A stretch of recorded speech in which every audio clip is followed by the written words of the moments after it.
Hello nurses, as nursing info या चॅनलमध्ये आपलं स्वागत आहे. आणि महाराष्ट्र नर्सिंग कौन्सिल यांनी एक आज सर्क्युलर जारी केलेला आहे. बऱ्याच स्टाफचे खूप प्रश्न होते की CNE पॉईंट नक्की किती करायचे आहेत. बरोबर आहे, जे नुकतेच पासआउट झालेले आहेत ANM JNM ज्यांनी ट्रेनिंग घेतलेलं आहे त्यांनी काय करायचं आहे. ओके, त्यांनी 150 पॉईंट करायचे आहेत का कमी करायचे आहेत हे प्रश्न होते. ज्या ANMचे ट्रेनिंग होत होतं ते जिल्हा लेवलला, बरोबर आहे, त्यांचं क्रेडिट पॉईंट पण जमा होणार की नाही होणार हे त्यांच्याकडनं प्रश्न उपस्थित केले जात होते. तर बघा, आजच्याच तारखेचं पत्र आहे 3 फेब्रुवारी 2026 आणि कौन्सिलने या पत्रामध्ये म्हटलेलं आहे, आपण या ठिकाणी बघतोय, बघून घ्या. महाराष्ट्र नर्सिंग कौन्सिलचं लेटर आहे. ओके, दिनांक आहे 3 फेब्रुवारी. या ठिकाणी सगळ्यांना सूचना दिलेली आहे. ज्या परिचारिकांचे परिचर्या प्रशिक्षण 2022 ते 2027 झालेले आहे त्यांना CPD क्रेडिट तास करण्याची आवश्यकता नाही. तसेच ज्यांनी खालील कोर्सेस केलेले आहेत, म्हणजेच काय तर 1 वर्षाचा अभ्यासक्रम ज्या कोर्सचा असेल त्यांना 75 पॉईंट्स आणि 2 वर्षाचा कोर्स ज्याचा असेल त्याला 150 क्रेडिट पॉईंट्स या ठिकाणी दिले जाणार आहेत. उदाहरण पण त्यांनी दिले. पोस्ट बेसिक BSc म्हणजेच तो 2 वर्षाचा कोर्स असतो आणि MSc यांना 150 क्रेडिट पॉईंट मिळतील. आणि नर्सिंगमधील पोस्ट बेसिक डिप्लोमा असेल, बरोबर आहे, LHVचं ट्रेनिंग असेल किंवा इतर डिप्लोमा कोर्सेस असतील त्याला 75 क्रेडिट पॉईंट या ठिकाणी दिलेले आहेत. ANM व GNM, आता बघा, बऱ्याच स्टाफचा हा प्रश्न असतो की ANMचं पण प्रमाणपत्र आहे आणि GNMचं पण आहे. तर आम्ही ANMच्या ह्याच्या नंबरवर करायचं CNE की GNMच्या रजिस्ट्रेशन नंबरवरती CNE करायची. तर कौन्सिलने सांगितलेलं आहे दोन्ही प्रमाणपत्र असतील तर वेगवेगळे क्रेडिट तास घेण्याची आवश्यकता नाही. ओके, म्हणजेच तुम्ही कोणत्याही एका ह्याच्यावर तुम्ही करू शकता. परंतु माझं असं म्हणणं आहे की नक्कीच हायर एज्युकेशन म्हणजेच GNMचं जे प्रमाणपत्र आहे किंवा रजिस्ट्रेशन सर्टिफिकेट आहे त्या नंबरवरच तुम्ही CNE कंटिन्यू केल्या पाहिजेत. ओके, त्यानंतरचा पॉईंट आहे परिचर्या शिक्षक वृंदांनी, ओके, जे आपले ट्युटर आहेत त्यांनी, अधिसेविका मेट्रन मॅडम आणि असिस्टंट मेट्रन यांनी सक्रिय सहभाग घ्यावा. ओके, आणि परिचारिका यांचे CPD CNE पूर्ण करण्यास सहकार्य करावे.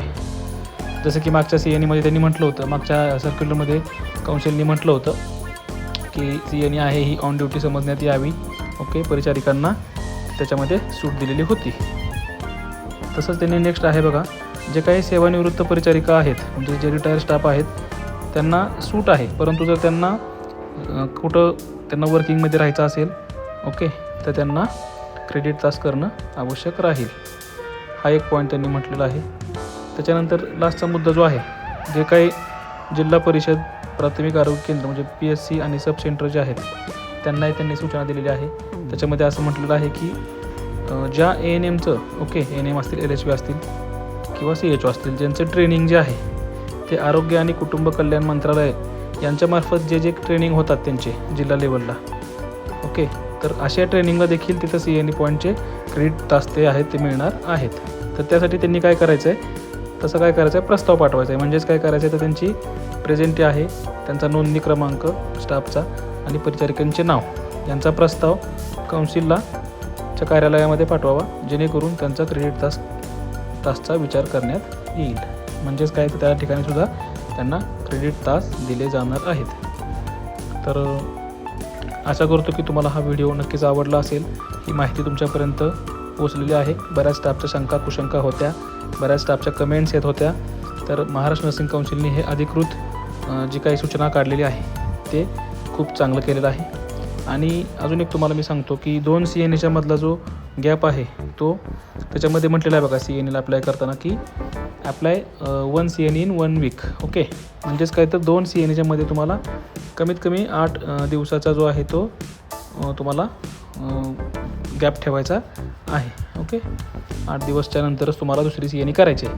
आता बऱ्याच वेळेला होतं काय की ऑनलाईन अप्लाय करताना ते दाखवतं, परंतु काय ठिकाणी CNE आहेत त्या Google फॉर्म भरून केल्या जातात.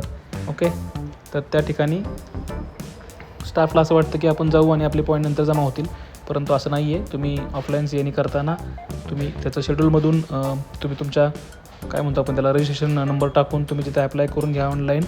तर तसं कुठं दिसत नसेल CNE शेड्यूलमध्ये आणि जर तुम्ही CNE करणार असाल ओके, तर मात्र तुम्हाला 8 दिवसाचा गॅप हा ठेवायचाच आहे, हे लक्षात घ्या. तर आशा करतो की तुम्हाला या व्हिडिओमधून भरपूर खूप माहिती मिळालेली आहे. तरी पण काही शंका असतील तर नक्कीच कमेंट करा ओके. आणि हा व्हिडिओ आपल्या नर्सिंग मित्रांना मैत्रिणींना शेअर करा. धन्यवाद आणि आपल्या चॅनेलला नक्की सबस्क्राईब करा. थँक्यू.